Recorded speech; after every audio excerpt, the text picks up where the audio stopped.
We're going to continue with Hello Universe. This is going to be chapter 22.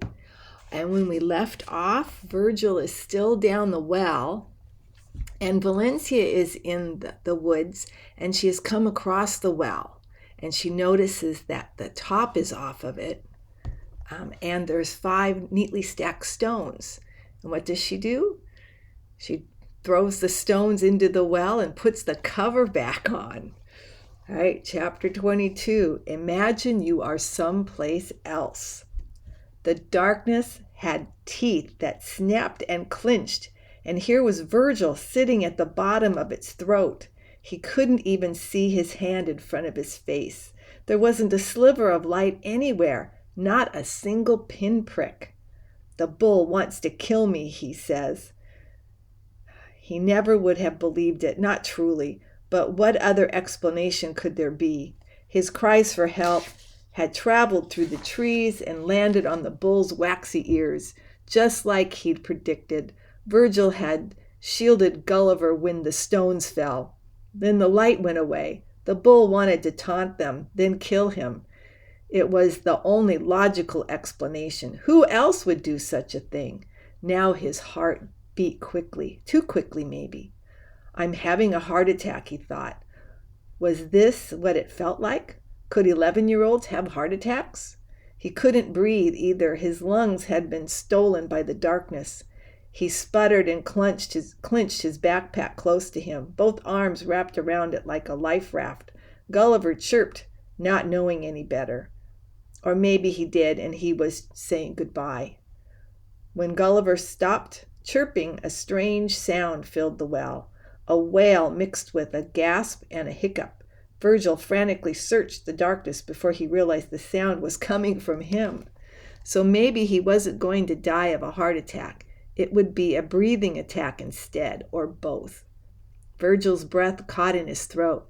Now he was half gasping, half choking. Calm down, he said to himself. Only because of the gasping, it sounded more like, calm down. But it worked, kind of. He stopped half choking anyway, but he didn't let go of the backpack. He told himself he was protecting Gulliver, but he knew it was the other way around. The bottom of the well is a quiet place. Virgil had never realized how noisy the world was until there was nothing to hear. No distant cars driving by, no humming of a nearby air conditioner, no birds chirping. He couldn't even hear the turning of a leaf. This is the end, he said. He perched on the low ledge. No one will know I'm here. Generations of Salinuses will continue on forever, far into the future, and not one of them will ever know that I'm here.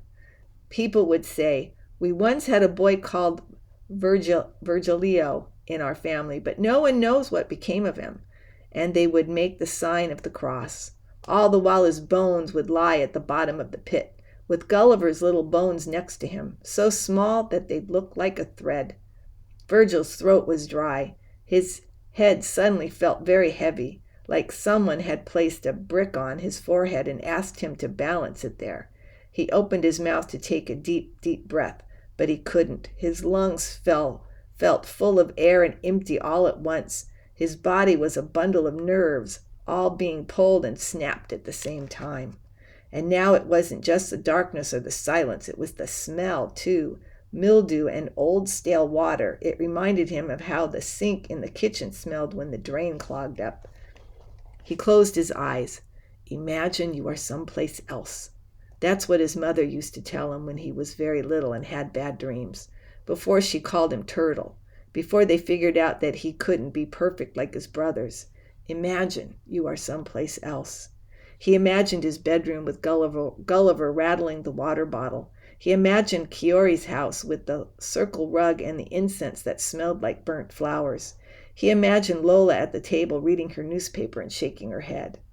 All the imagining might have worked if Virgil's ears had been closed instead of his eyes.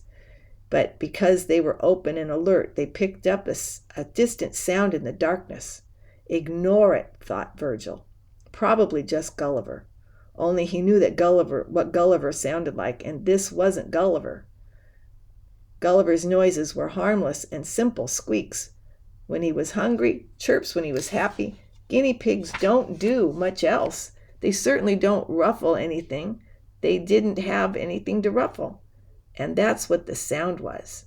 Imagine you are someplace else. Imagine you are someplace else. He went back to his bedroom, but it faded as soon as he thought of it. Kiori's circle rug vanished too. Even Lola and her table were swallowed up. The sound, what was it? Wings, that's what. Wings being opened, wings being tucked.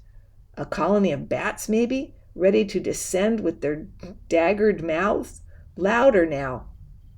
Virgil didn't dare open his eyes. His feet were blocks of cement, his legs were rubber bands, and his mouth was clenched so tight that he was breathing only through his nose. But it wasn't breathing, really, more like hyperventilating. The sound of quick, useless breaths sputtering through his nostrils filled the space, but the rustling grew even louder, and he realized now that it couldn't be bats. This was something fuller. This had plumes, feathers, wings that could blanket an entire village. It was Pa. That was the end of chapter 22.